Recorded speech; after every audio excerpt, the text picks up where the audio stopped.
In today's video, we're going to be installing a carbon fiber intake from AWE on Bill's A90 Supra.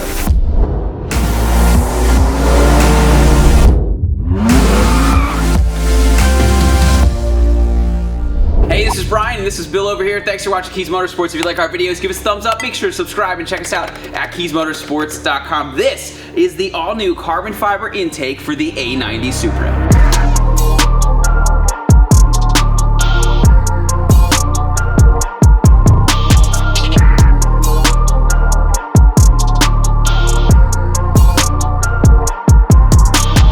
In today's video, we're going to show you step-by-step how to install AWE's carbon fiber intake on a Supra, and afterwards we're going to show you the best part, how it sounds. Now before we get started with the installation, let's talk about what is included. So on the table you have the intake and you have the air box. These are sold separately. Some guys like their intakes open, they want to make it as loud as possible, and they don't really care about heat soak and things like that, where other guys want to protect their filter from unwanted heat, and they also want to add this amazing carbon fiber cover. So this is sold as a separate unit, so you can either get it open style or you can opt for the optional cover to give it the full package. Let's pop the hood and get started with the install.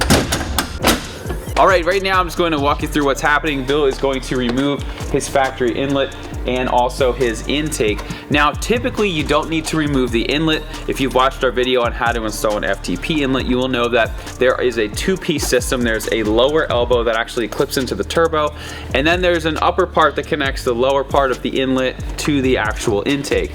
Now, for the AWE intake, you really need to have a factory lower inlet because you're going to still replace the top part and you need something for it to clip into. Now with Bill's car, like I said before, we installed an FTP one-piece inlet that goes from the airbox all the way down to the turbo, and it's not going to work for this project. Now, what we are going to do, because we don't have his factory inlet, we have a new one from MST. Now this is designed to work with an MST intake. However, it's really the perfect shape and size for what we need. So we are going to have to modify it a little bit. It isn't designed to be used for this intake, but in our heads, there's no point to install a factory inlet that's not as high quality as this one if we can make it work. So what we're gonna do is just do some trimming here and then we're gonna make it work. So right now he's got the air box out. All you really do is you just take off that hose clamp and then the entire intake is just going to pull up, and I'll show you what those tabs look like. So here's a look at what the bottom of the intake looks like. Now, if you do see these rubber grommets pop off, you are going to need to take them back off. Looks like this one's stuck in the car. Sometimes they'll stick in the car and sometimes they will stick on the intake, but you need to make sure that you remove all three of these and you need to reinstall them in the car, and I'll show you that when he's done with the inlet. All right, so now Bill is removing the inlet. So here you go. So basically this hooks into the turbo, and then the other end here will hook all the way into your airbox, so that's going to get connected with a silicone coupler. If we take a look over here at the AWE one, this pipe here is actually taking on all of this metal. So that's why we're going to need something like this MST pipe. It's going to come out of the turbo and then it's going to join just like that. Now before we ditch the factory airbox, we do need its mass airflow sensor. So take a T20. There are two of these T20 screws in here. And it's very important that you don't reuse these. You want to make sure that they go right back into your factory airbox, and then if you want to put it in storage or sell it or whatever you're going to do with it. With the AWE intake, it comes with machine screws, and sometimes what happens is people try to use this type of screw into the AWE and it's going to destroy the threads. Okay, so we're just going to pop out our mass airflow sensor like this. One thing I really like about how BMW and, well, it was BMW, we're not even gonna say it was Toyota, how BMW designed it is you can't put it in the wrong way. You'll see that the holes don't line up if I put it in upside down, where if I put it in correct, everything's gonna line up perfect. So let's take this, and this is going to go in like so. And then we're going to just very carefully tighten this up. Snug these up. You don't want to go too tight. You don't want to damage any of the components. Okay. The other thing you will notice is that we have done some pre-assembly on this so that we could get those nice intro B-roll shots for you. So basically the only thing that you missed is we had these little grommet holders, we'll call them, down here, so it's just a little Allen screw, goes through to there. There's one over here, and then if you look on the bottom, there's a third one over here. Now, if you purchase the top air box, it's also going to come with these little grommets, and that's what this hooks into. So there's one here, there's one here, and then there's one here that needs to get installed. And then last, AWE threaded their heat shield. So you just take 2 more of those Allen bolts that are provided, and then very carefully thread them in to the heat shield and tighten them down. You don't want to go too tight because you are tightening on carbon and you don't want to crack it. Once you've done that, you can take your air filter and install that. Now, whenever you're installing an air filter, this is just personal preference. There's typically a metal seam that holds it together. I like to put that on the bottom so you don't see it. Slide this on here,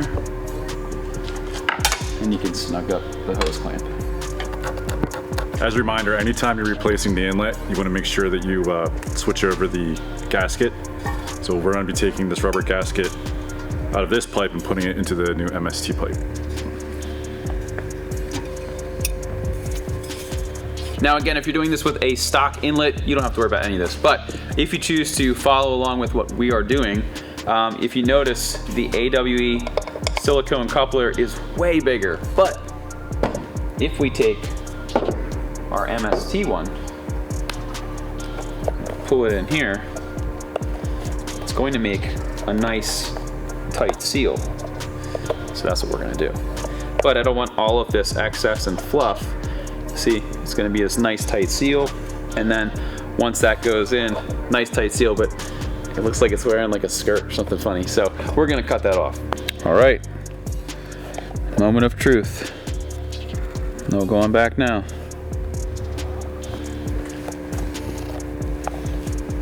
I gotta say, this is the nicest I've ever cut a silicone hose like this.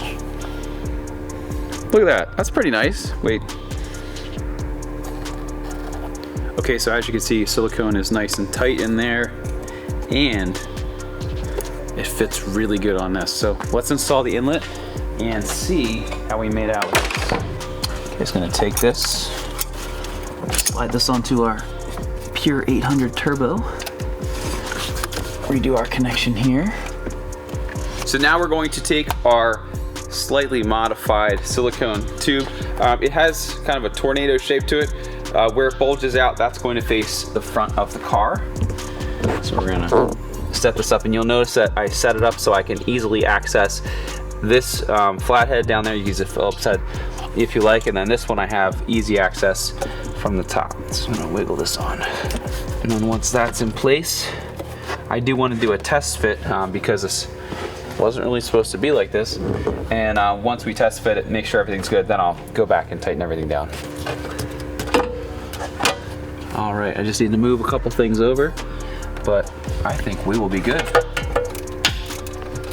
All right, so now we can feed this in. Remember, this spot, and this one over here are going to go into this grommet, and this one. If they did come off onto your old intake like ours did, you just want to take them and then just press them into these spots here. And then that's what's going to hold everything into place. The heat shield goes down like this.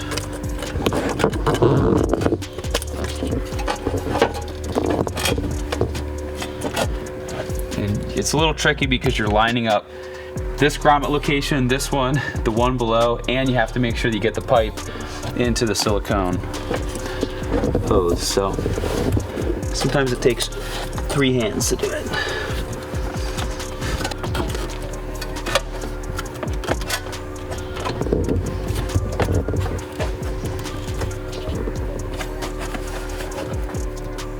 Now I just have to reposition this clamp here. I still have to tighten this one, then plug in our mass airflow. And then if you opted for this option, your job's pretty much done once you reinstall your mass airflow sensor. But otherwise, we have one more piece we're gonna pop on that airbox cover.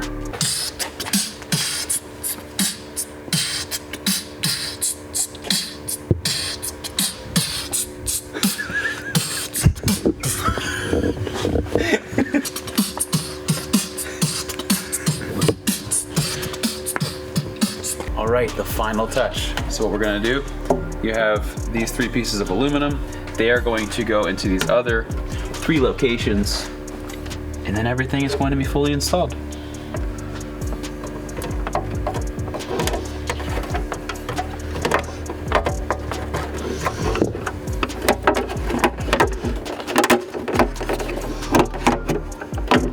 Okay, takes a little effort to get around that.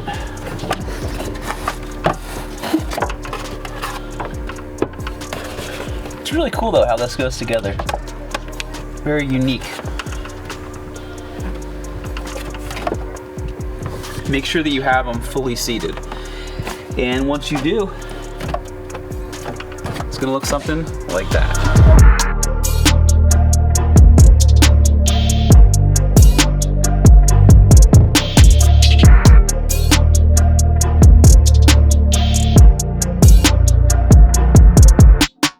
Now, one thing to note is that this intake doesn't fit with this specific brace. It may fit with other brands we haven't tested, but what we're going to try to do, first we put some 3M tape just to make sure that the metal isn't going to rub against the carbon, and we have some spacers.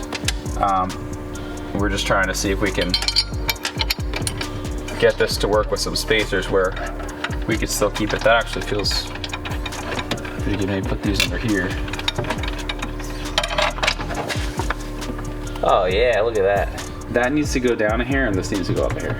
Okay, so what if we do 3 of these is gonna be a little less and then just do 1 for that end? Yep.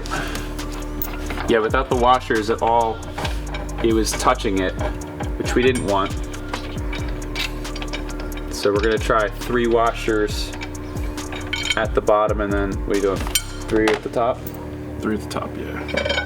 It still has a little bit of flex to it, and then we have that 3M tape under it with the red still on, just so it won't scratch anything. So that looks pretty good there, and then we shouldn't have any concerns with it hitting the hood either at this level.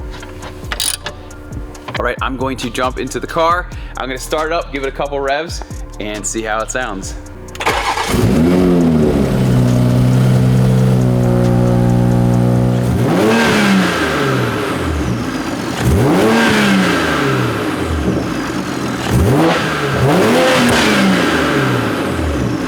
All right, now with that AWE exhaust, it's kind of hard to hear what the intake sounds like. So what we're gonna do is we're gonna get it out of this building. We're gonna take it on the open road. We're going to give you some shots and some sounds of what it sounds like in the cabin. And also we're gonna put a mic right by it so you can see what it's actually doing while we're driving.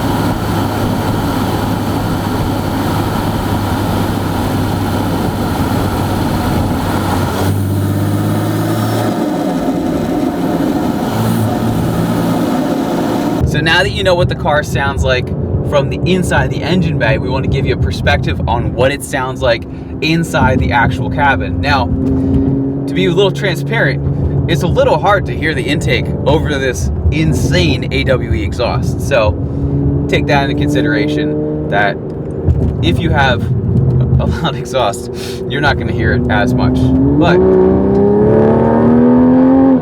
when we get on it, you can totally hear your turbo spooling up. Let me go a little bit slower here and I'll just give it a gentle acceleration from, I'll do 3rd gear. I'm not all the way, I'm not flooring it or anything.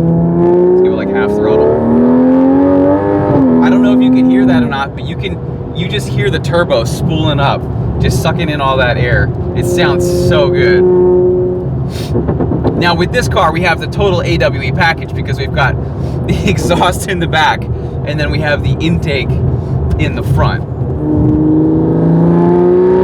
But I don't know if you can hear that, and I don't know if our mic's picking it up, but it sounds really nice. Now, one thing that we have noticed with this intake in this car is it's not as loud as Chris's 340. He also has a B58 engine, and his is so loud. It has like that blow-off sound. This car doesn't really have that, but then again, we're comparing BMW to BMW Toyota. So maybe they did something different with this car, but we'll just give it some light acceleration here and go to 4th gear. It sounds so good. And this car pulls with that pure 800 turbo.